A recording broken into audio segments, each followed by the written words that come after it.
Mafanikio yanahitaji mambo 7, lakini yapo mengi, lakini haya ni miongoni mwa mambo muhimu sana ambayo mtu anahitaji ili kufanikiwa. Kwa sababu kila mmoja, kila siku mtu unaota, una ndoto nyingi sana, unataka kufanikiwa, unataka kufika sehemu fulani. Sasa how can you reach where you want to be? Vipi utafika sehemu ambayo wewe unataka kufika?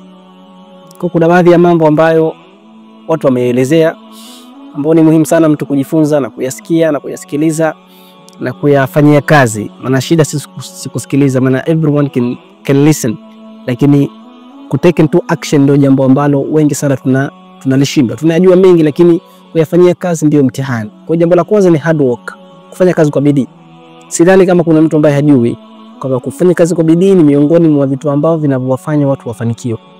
Sasa unajua. Sasa kama unajua, umefanyia kazi unachokijua. Kushinda si kujua, shida ni kufanyia kazi. Hii hard work ni jambo ambalo kila mtu anajua, kufanya kazi kwa bidii. Sasa don't believe in luck, believe in hard work. Wewe usiamini katika bahati. Hapana, mambo hayaji tu kwa bahati. Ukibadilisha ulionayo katika nafsi yako, basi hali itakubadilikia. Mola wako hawezi kubadilisha wewe kama wewe hujibadilisha mwenyewe. Ukijibadilisha the way you are, then Allah will change you. The way you are, utabakia hivyo hivyo kama utabadilika. Jambo nyingine ni patience, kuwa na subira. Tunapitia mengi sana katika maisha yetu. Katika masomo yako kwa mfano, unapitia changamoto, unapata hivi. Sasa ile subira ya wewe kusubiri kwa kile unachokipata, kwa yale yanayokusibu. Kufanya subira ni jambo kubwa sana ambalo linawafikisha wengi sana katika sehemu nzuri, na pia wengi wanakata tamaa na wanaacha. Kwa uzuri wa subira ni mkubwa sana. Waliosubiri ndio wanaokula matunda ya mwishoni. Kwa kuwa ni mwenye kusubiri. If you are losing the patient, then you are losing the battle. Kwa hiyo fanya subira sana. Jambo jingine ni sacrifice. Take a risk. Lazima mtu usacrifice muda wako, sacrifice mali. Sasa how can you sacrifice your time? Lazima ukubali kujifunza. Ukihitaji jambo, kubali kujifunza. Kwa mfano sisi ambao tumeingia katika hii system ya kielimu, tumepoteza muda wetu, umri wetu. Leo una miaka 24, 25, 26 bado unasoma na hutarajii kwamba utapata kazi baada ya kumaliza, lakini tuna sacrifice our time na hatujui itakayojiri baada ya kumaliza. Wana tukamaliza tukakosa pia kazi, tukaingia katika biashara ambazo tofauti na zile ambazo tulizosomea, lakini we always need money. All in all tunahitaji kitu cha kutuendeshea maisha. Kwa sacrifice, take a risk. If you don't sacrifice for what you want, then what you want become the sacrifice. Kwa lazima usacrifice. Usiposacrifice kwa kile unachokihitaji, basi kile unachokihitaji ndio kitakuwa sacrifice. Utakipoteza. Jambo nyingine ni consistency. Kila siku tunazungumzia kwamba kufanya kazi, kufanya kitu kwa muendelezo ndio sababu inayowafanya wengi kufanikiwa. Na pia ndio sababu inayowafanya watu wengi sana kutokufanikiwa. Kwa sababu wengi wanakata tamaa. Ukikata tamaa huwezi kufanya kitu kwa muendelezo.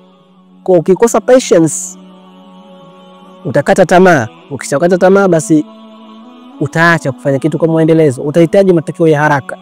Wengi tunahitaji matokeo ya haraka. Ukianza biashara leo, unataka uuze, unataka ufike sehemu ambayo unawaona mfano wanaofanya biashara kama yako walipofika, na unataka ufike kwa muda wa wiki, mwezi. Hapana. Kuna baadhi ya watu wamesacrifice muda wao takriban miaka 10, miaka 20 ndio wanafika sehemu ambayo alitarajia kufika miaka 2 ile ya zamani, lakini leo miaka 10 ndio wanafika.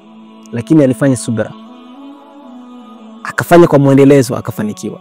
Jambo jingine ni discipline. Lazima una discipline katika jambo lako unalofanya. Unaweza kuwa motivated, lakini motivation si kwamba inahitajika tu peke yake. Hapana, motivation haitoshi. Lazima uwe una discipline katika kile kitu unachokifanya.